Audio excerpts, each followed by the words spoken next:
Welcome to the Science for the Public lecture series.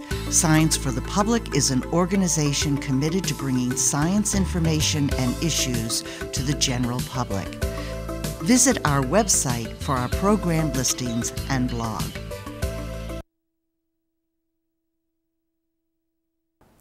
The study of viruses is one of those fields that's in its heyday, and we are honored to have as our guest tonight someone who's working on the very frontier of virus research. John Connor is an assistant professor of microbiology at Boston University School of Medicine. He received his PhD from Duke University and joined the faculty of Boston University in 2006. His background and interests are well suited for the kind of overlapping fields that we see increasingly. In his case, genetics, molecular biology, and other areas of expertise. Dr. Connor's virus research focuses, as he says, on understanding how a virus accomplishes the hostile takeover of a host cell. He uses a particular prototype virus, which he'll describe, and he investigates the mechanisms of this virus attack.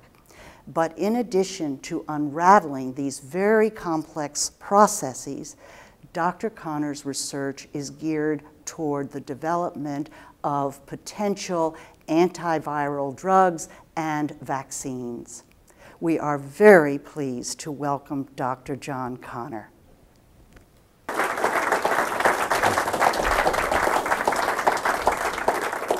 Thank you. I'm very excited to be given the opportunity to talk to you guys tonight, to hopefully tell you with some clarity about the stuff that we do in my laboratory and to convey to you guys some of the excitement that I feel about the work that we're doing and the progress that we're making. I gave the talk the title of Unraveling the Secrets of Viruses. I promise I won't try to tell too many. It's not that we know all of them. But I wanted to really sort of start out by sort of giving you an idea of my background. And I'm a microbiologist. You can see Gary Larson's interpretation of me right here, studying for my midterm. And in general, being a microbiologist means I study really small things.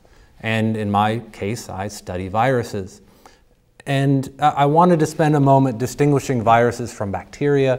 They're often conflated in the media. They both cause us to get sick, and it's easy to confuse them because nobody can really see them without lots of magnification. So bacteria are nasty bugs. They can replicate and divide on their own. They can live in environments, so you could pick up something from the soil, for instance. And genetically, bacteria are incredibly complex. They have thousands of genes. In contrast, viruses are, on the one hand, much simpler. They can't live on their own. They can't make copies of themselves without help, which means they have to find a host. And that means they then have to steal things from the host. And that's sort of the central aspect of what I'm going to talk about, is understanding what they steal and really how they go about stealing it. And what I want to drive home at the beginning is that viruses are very dangerous. They're a current and past threat to public health, to human health, to animal health. The most sort of incredible examples are that of smallpox, which is responsible for at least 300 million deaths in the 20th century. Thankfully, it has now been eradicated. But there's also the example of 1918 Spanish flu, which was responsible for at least 100 million deaths. HIV is currently an endemic problem.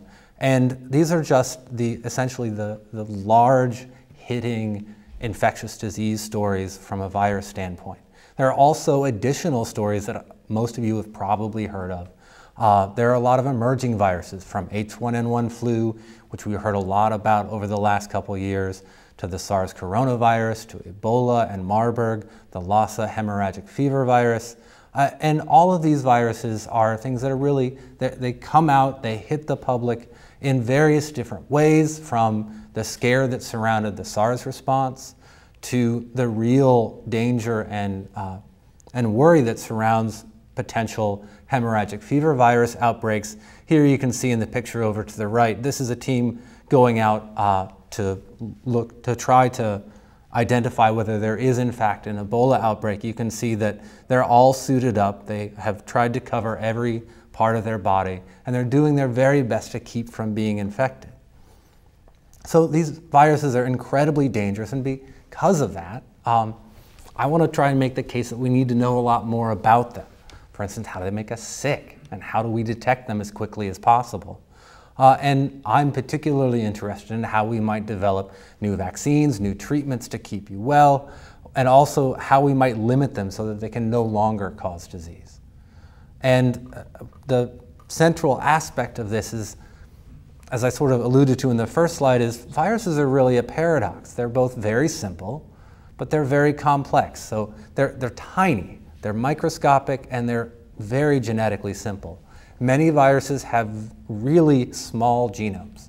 So these genomes encode for 5 or 15 proteins. So think of a toy boat. And on the other hand, they infect us. We make about 30,000 proteins, maybe more. And so it's the equivalent in the same analogy of being a Nimitz-class aircraft carrier. And it's sort of strange to have the toy boat be able to strongly affect an aircraft carrier. So how is it that something so simple can completely take over something that is so much more genetically complex? And that's really where my study has focused. And what it comes down to is that viruses follow a very set and simple pattern that turns out to be very damaging to us. Simply put, viruses, when they start their infectious process, they attach to a cell. They then inject their nucleic acid, and it can be DNA or RNA, it doesn't really matter. And once they get that nucleic acid into the cell, they start making copies of it. They start making proteins, and they put the proteins and the nucleic acid together, and they have progeny virions, so they have copies of themselves. And what is illustrated on this slide is one single cell, how it happens. But as you can imagine, if a virus gets into me, it doesn't just find an isolated cell, it finds a whole bunch of them. So if you start looking at what happens just a little bit beyond that, when a virus infects a cell, it makes copies of itself. Those copies go into the surrounding cells, and they make copies of themselves. And this sort of exponential growth of this virus is what ends up giving us not the virus infection, but the virus consequence. And that can range from sneezing and coughing, to rashes, to just generally feeling crummy, to in some more severe cases, hospitalization, feeling really bad. And it's these aspects of virus infection that are troublesome and that we want to fix. But they all start from that simple infection of one cell. And so where my research builds from is trying to understand how it is that viruses infect cells. How do they get in? How do they do all the things that they need to do? And we ask this question using a very simple, what I'll call a model virus. Some people call them prototype viruses. And this is a virus that does not commonly infect humans. It's very easily used in a laboratory setting, and it's well studied, so we have a lot of tools for biological application, ways that we can ask questions and get answers really quickly. And the model virus that my lab studies is called vesicular stomatitis virus. You may hear me call it VSV. This is just an explanatory slide for VSV. Up in the top left here, you can see an electron micrograph. It looks a little bit like a bullet. What it does in the wild is it will infect cows, it'll infect horses, it will also infect sandflies. There's not an extensive record of VSV infecting humans in any way.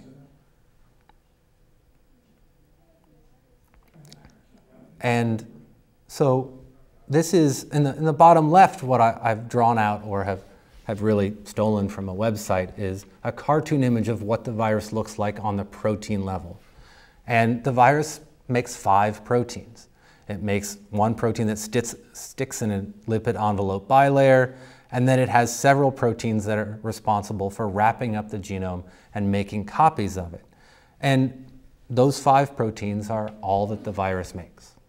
So its entire genome is illustrated down here. There are 5 genes in the genome that are transcribed into 5 mRNAs that are what is sufficient for making new copies of the virion.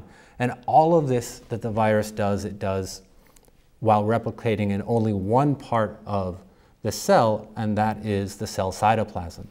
It manages to get in, get its genetic material in, and do all its replication, and then exit out of the cell without needing any of the cell's DNA or any of its nuclear material. It solely replicates in the cytoplasm.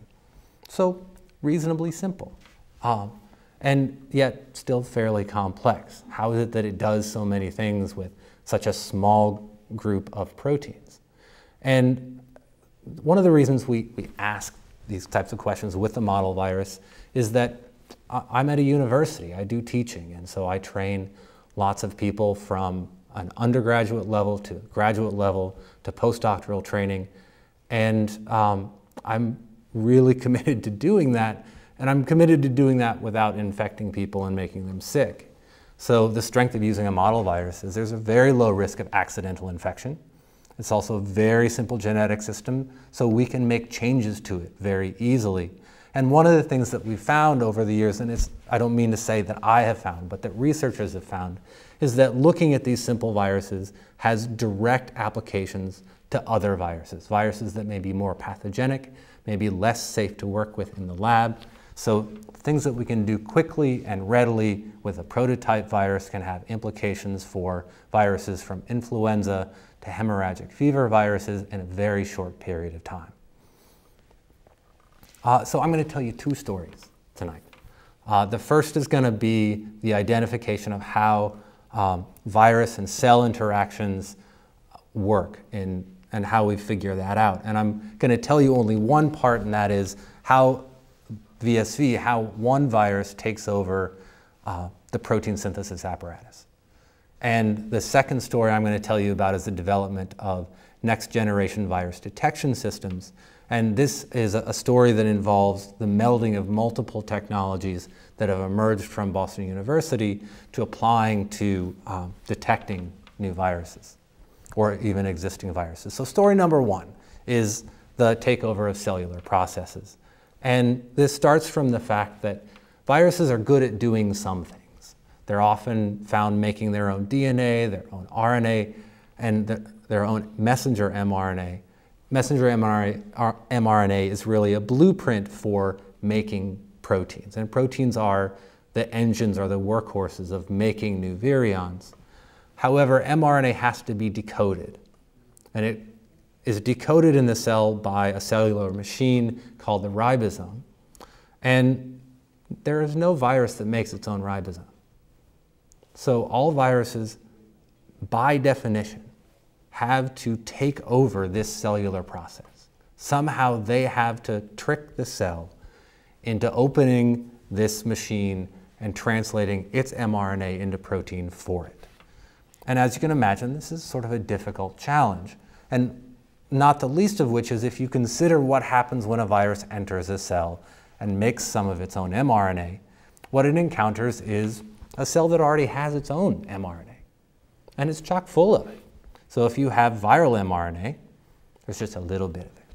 So how is it that the viral mRNA somehow gets to the ribosome? And probably a poor analogy is thinking about trying to get on the road at 5 o'clock on Friday on a holiday weekend, and you're 2 miles from the tolls, and you'd really like to get through as fast as you can. How are you going to get rid of all those other cars? What you need is a police officer of some sort, right, to create a lane for you. And it's this sort of understanding of how viruses and hosts compete to get to the ribosome that I have been fascinated by for a couple of years. And so the question is really, can it even do it? And the reason I'm so fascinated by it is that for VSV, for the virus I study, we already kind of know the answer. We know the virus wins, and it does so in an incredibly efficient way. And the way we know that is shown on this slide. What we did in this experiment that I'm showing you is we took cells, we infected them with the virus, and then we labeled newly synthesized proteins. So we can see what's happening at an increasing time after virus infection. We broke open the cells to remove those newly synthesized proteins, and then we separated them on a gel by size, and then we looked at what happened. And so what you can see in this gel, in this lane marked M, these are mock infected cells. You can see sort of a gray smear, and there's some more prominent bands. This is normal cell protein synthesis. The cell is normally making thousands of proteins. After you infect with VSV and look at 2 and 4 and 6 hours post-infection, there's really 2 things that happen that are remarkable. And the first thing that happens is this gray smear disappears. Host protein synthesis totally goes away. But you can see the appearance of these 4 nice dark bands. This is viral protein synthesis. So somehow the virus is doing 2 things. It's blocking host protein synthesis, and it's managing to get its mRNA translated. Now what I can tell you is the host mRNA doesn't go away. So somehow the virus has developed a way to trick the system. And that's really what I wanted to understand is, how's it doing this? What's really going on? And so to figure this out, we did a lot of protein mutagenesis. And essentially what we did is we looked at most of the viral proteins. I'm going to tell you about one of them, and that's the viral matrix protein. And we've done a lot of work on it. Essentially what we found is that the matrix protein does 2 things. It both blocks host protein synthesis, and it promotes viral protein synthesis. And that information seems to be contained in this one protein, but different parts of the same protein appear to control different things. So they're not linked, they're separated. And the way we found that out in one case was by taking the matrix protein and introducing a single amino acid. So this is one amino acid out of 229. What I'm representing it here is this little red slash within the whole matrix protein. And the change was from a methionine to an arginine. And then when you looked at what happened when this mutant protein was put back into the virus, what you found is that one thing changed. So normally what I showed you on the previous slide was that in mock infected cell, you have this gray smear. And then in wild type virus infection, that smear disappears and you get your prominent virus bands. When you looked at the mutant, it had changed. Now the prominent virus bands are still there, but now that gray smear has come back. And so this virus is no longer capable of shutting off the host protein synthesis. And essentially the words on the right say the same thing, that now this host protein synthesis continues. There's been a lot of people that have studied this and have come to the conclusion that one of the reasons that the virus normally blocks host protein synthesis is that the host is no dummy. The host, when the virus infects the cell, tries to make new proteins to warn neighboring cells that there's a virus infection, so the neighboring cells can defend themselves. However, if the virus during infection blocks the synthesis of all new proteins, that warning may not go out. So that's one of the things that this protein manages to do. One of the other things that we discovered it did is that it's actively involved in promoting virus protein synthesis. And we discovered this by essentially continuing our mutagenesis, by continuing to knock holes in this matrix protein and asking what happens when we change different parts of it. So what I'd shown you initially was some changes here on the left side of this representation of the protein. When we moved down and made a 4 amino acid change, we saw something that was a little bit different, and that's shown down here on the bottom. In this case, when we infected with the normal wild type virus, you saw, if we look all the way out here on the right-hand side at 8 hours post-infection, you can still see these strong viral bands, and the host protein synthesis has largely disappeared. When you look in the mutant virus, which is denoted by the symbol phi here, you can see that not only is there no host protein synthesis, but the viral protein synthesis has also disappeared.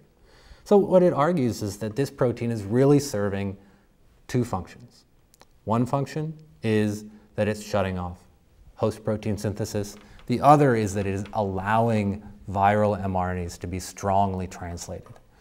And that can be sort of represented, in my mind, as a traffic cop where when the virus gets into the cell and brings this protein in with it, the cellular mRNA is blocked from getting to the ribosome. Protein synthesis is blocked there. However, it also forms this secondary role of encouraging viral mRNAs to be taken up by the ribosome. So what good is the knowledge? Now that we know how this happens, one of the basic things is we now have the ability to essentially turn the tables on this virus. Instead of having a virus that takes advantage of us, we're beginning to get to the point where we can take advantage of them. We can make viruses that we know are crippled. We have places where we know that the virus is incredibly sensitive.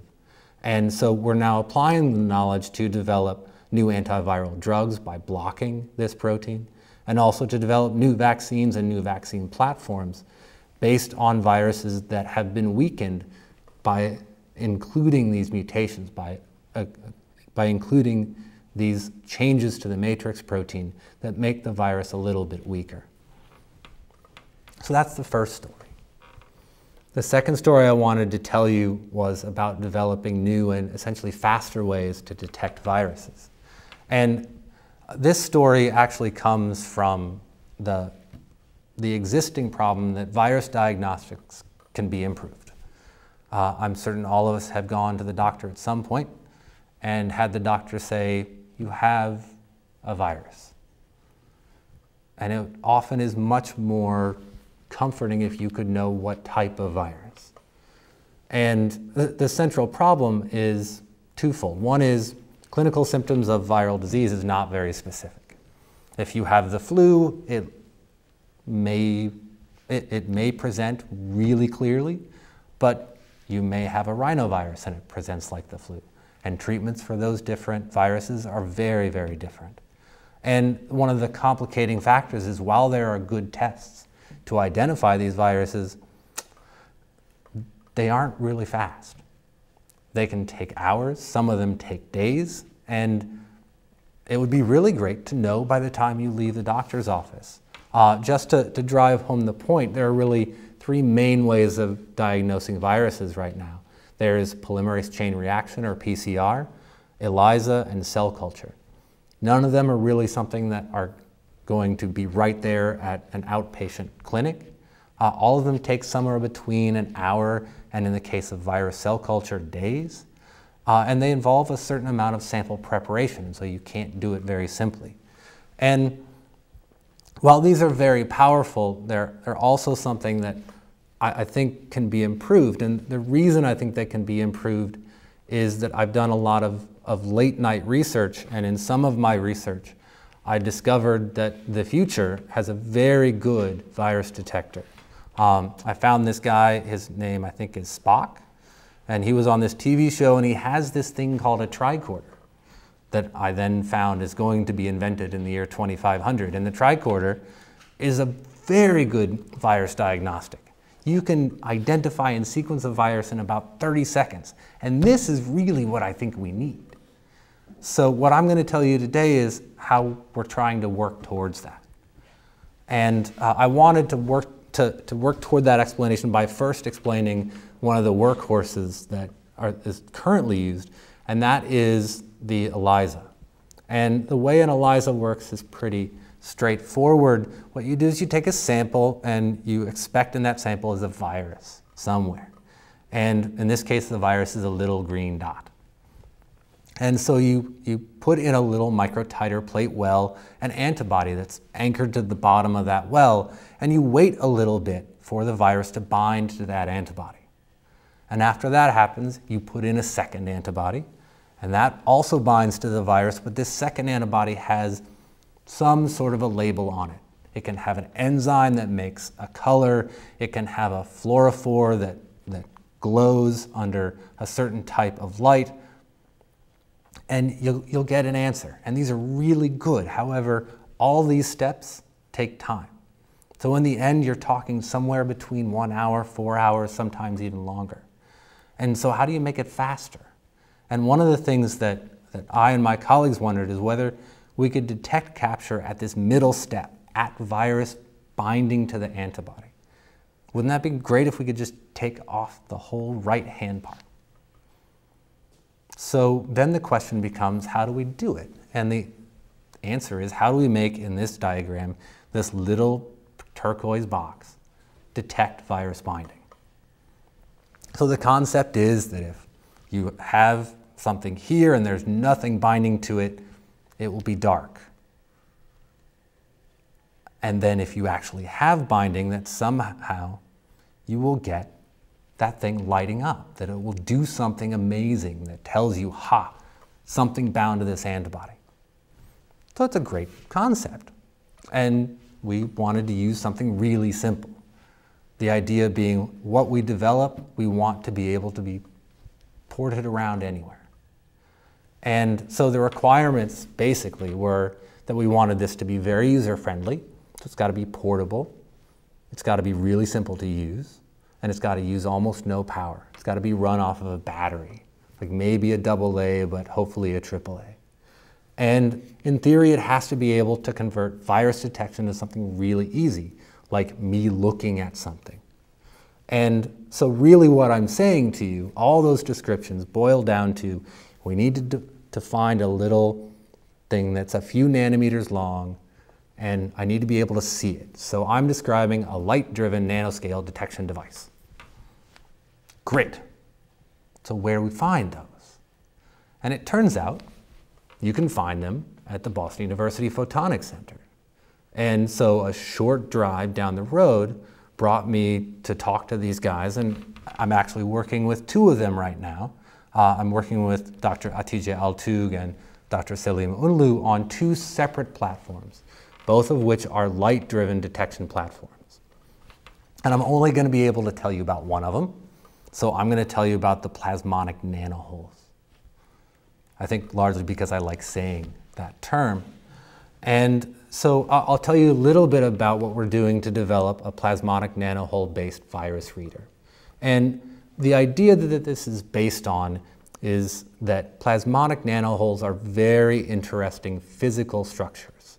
So if you take a very thin microchip that does not allow light through, and you punch little tiny holes in it, so small that light shouldn't be able to get through, something very strange happens. And that is that one wavelength of light gets through. And more particularly interesting about that phenomenon is that light is really sensitive to what's around those nanoholes. So the question we asked was, what happens if we put an antibody right next to those nanoholes? And the idea being, if a virus binds right there, that the increased mass of that virus should change the light as it comes through. It should make the light shift from one wavelength to another. If everything worked really well, it would go from green to red, which would be very easy to read and very easy to interpret. So we decided to try it. And essentially what we did is we made several different sensors on a very small chip, and they're illustrated here on this slide. You can see the reference sensor up here, sort of off to the upper right-hand side of figure A. These are just a set of plasmonic nanoholes where we haven't put anything on them.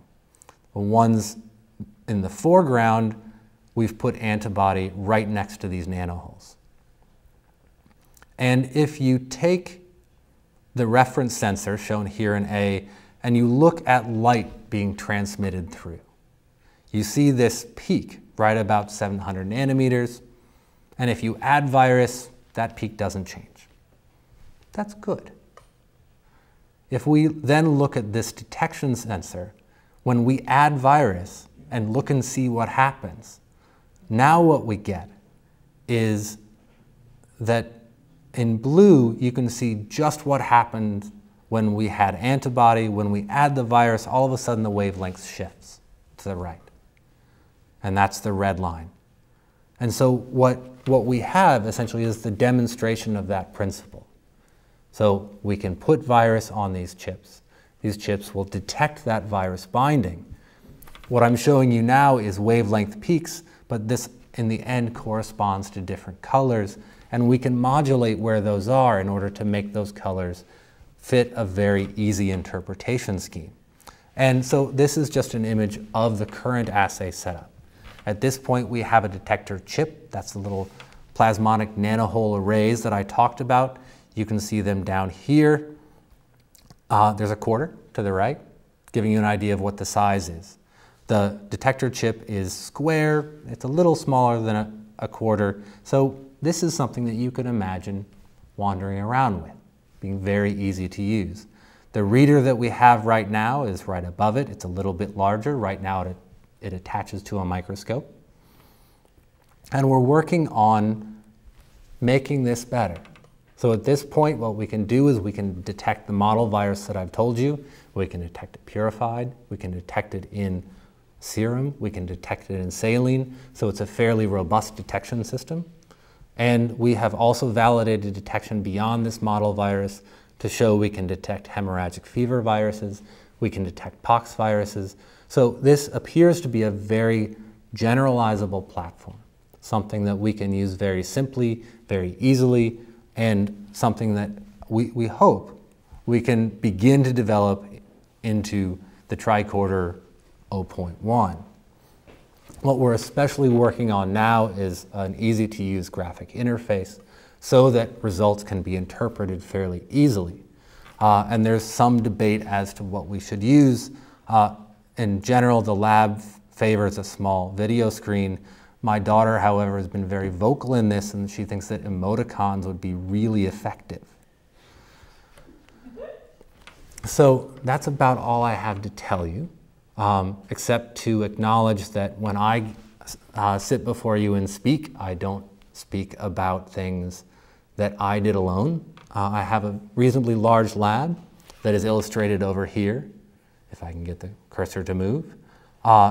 And I want to acknowledge especially Judy Yen, Claire Marie Fallone, Natalia Mamaeva, Dan Roselle, and Aaron Hodges, as well as Ewan Dunn. And we work well beyond my lab. As I told you about the collaborations we did with the Photonics Center, we've had the help of Helen Fawcett, as well as Salim Unlu's lab and Hatice Altugh's lab. Most of the work I told you about in the last few minutes was done by Ali Yannick. And what I did not have time to talk about today is we have a fairly close collaboration with USAMRIID under the direction of Lisa Hensley. And all of the work we do, we do with the help and support of national funding agencies, which means we do it with your help. And for that, I'm very thankful. I'll end my talk now, and I'll take any questions you guys might have. Thank you.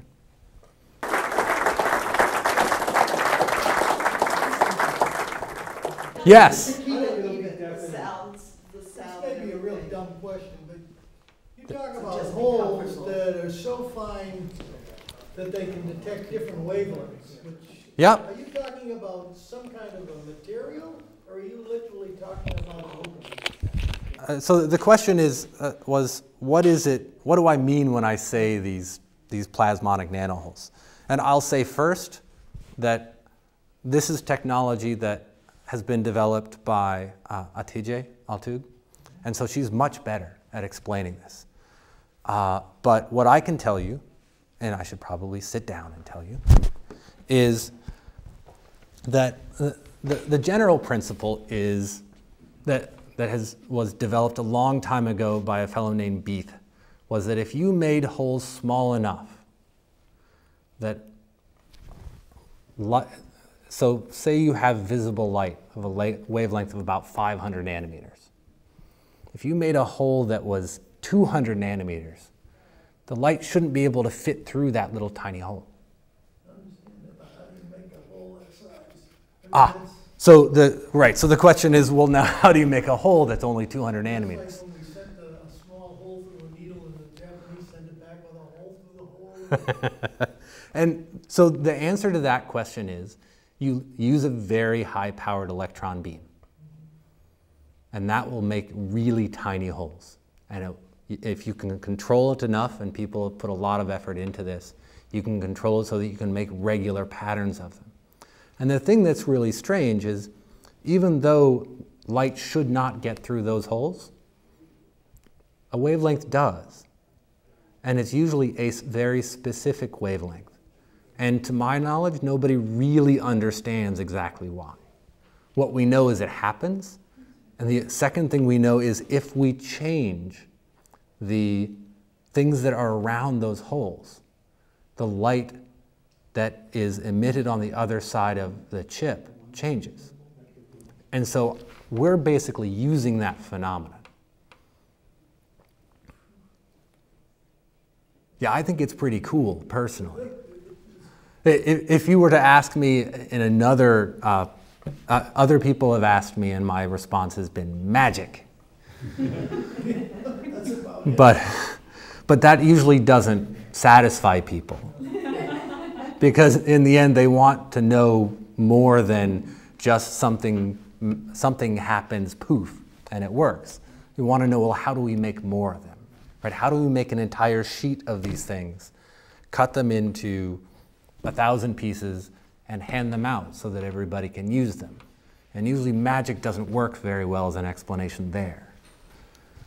So did I answer the question? Yeah, it's hard to visualize, you know, using something that'll create a hole that'll literally measure a wavelength, but it sounds pretty fascinating.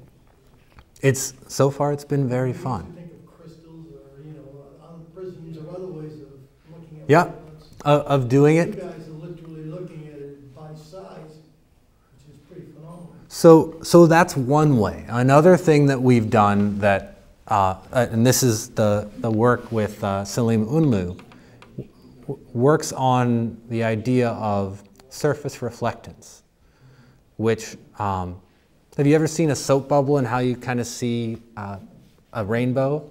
That's surface reflectance. And you can actually make use of that in a very similar way to detect viruses. And what you can do with that technology that you can't do with a plasmonic nanohole technology is you can start getting size and shape. So you can say, you know, there's something stuck right there, and it looks like a bullet.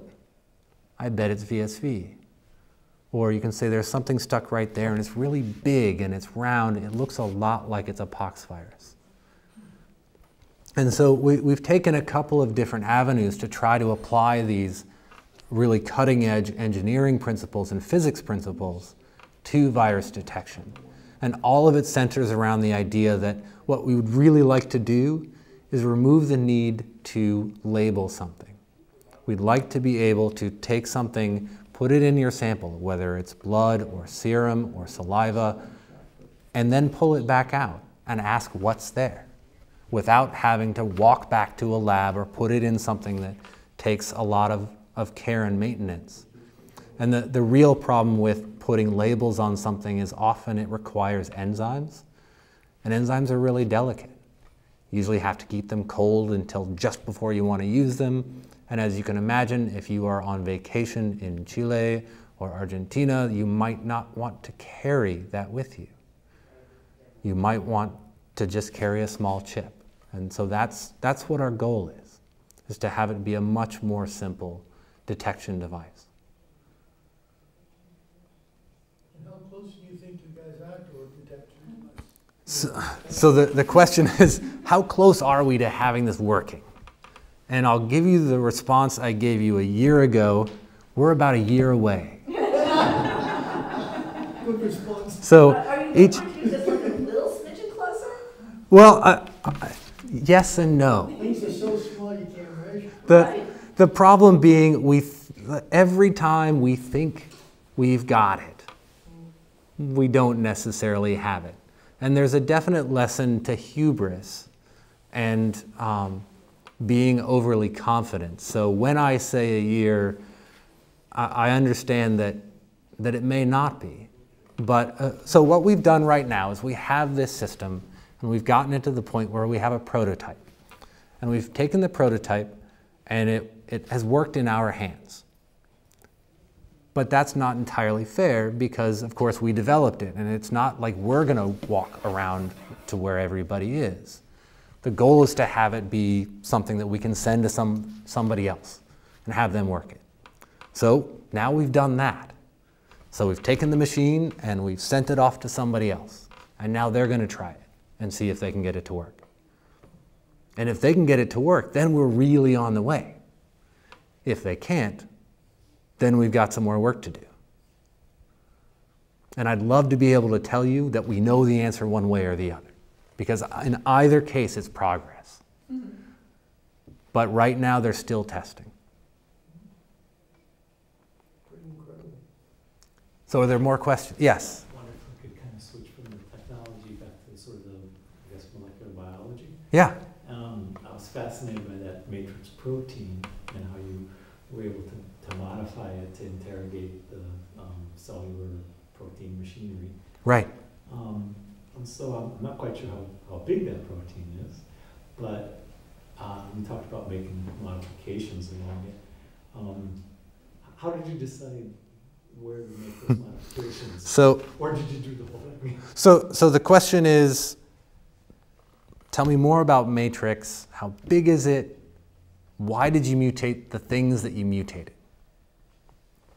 And how many did you have to go through before you got an answer that you liked?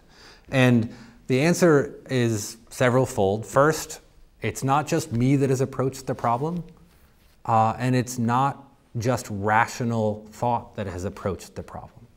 So the first thing that I showed you, which is changing that one amino acid, that was based on findings that the virus, that you could generate mutants of the virus. You could spontaneously recover mutants that contained that amino acid change. And nobody really knew for certain that that was absolutely responsible until a recombinant system was developed that allowed us to generate viruses completely from cDNAs. And once we were able to do that, we were able to specifically test the question of whether that protein and whether that amino acid itself was solely responsible. And so those studies, which were carried out by people before I even entered the virus field, were really sort of seminal studies. And so one way is that you ask the virus to tell you, and you look for a certain phenotype.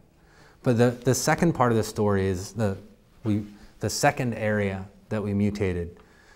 We had a hypothesis that we were testing. And I have to be honest and tell you it was absolutely not what I showed you. We expected that when we made those mutations, that the virus would no longer be able to assemble properly. And that has to do with something else that the matrix protein does. The way it got its name is it sits in essentially a matrix that surrounds the genome and the lipid bilayer and the assembled virion. And so we figured we were going to break that. And we conclusively proved that by making those 4 mutations, we did not break that. But in the process, in looking at the virus and what it did, what we noticed was this very prominent protein synthesis defect. So in that case, we had an idea, we tested it, and then we kept our eyes open when the first hypothesis failed. That's a fantastic day in the lab. It's the day right after the postdoc at the time, who was me, gets ready to jump out of the 5th floor window saying, this hypothesis is totally not true and I can prove it. I think there's another question in back. Yeah, how would you place the virus on the chip if I was on a vacation in Chile? Right, so you're in Chile and you feel sick. I would hope you'd go to a hospital. And what they would probably do is take blood. Or they would swab your mouth and they would probably put it on. So it's not like neat? I think right now I'll say no. There may be engineers who figure out a way to make a very small device where you could incorporate that. You could imagine incorporating that little chip into something that was attached to a swab, or that was attached to a blood drawing device that would take a little tiny pinprick of blood and suck it onto the chip and go from there. And that's a microfluidics question. And there are a lot of people that are really competent to ask that question and people that are doing that work. I'm not yet one of them. Is there anything else? Well, thank you all.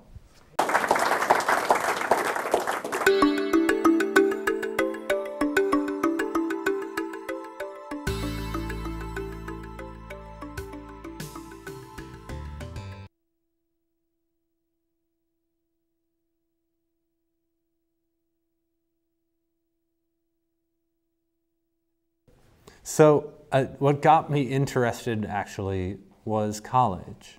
And I started out college thinking I was going to be an engineer, and I was pretty excited about that, and was pretty much on that path, had decided a little bit to perhaps look into chemistry, and ended up taking a course from a teacher named Amy Vollmer, who was a microbiologist.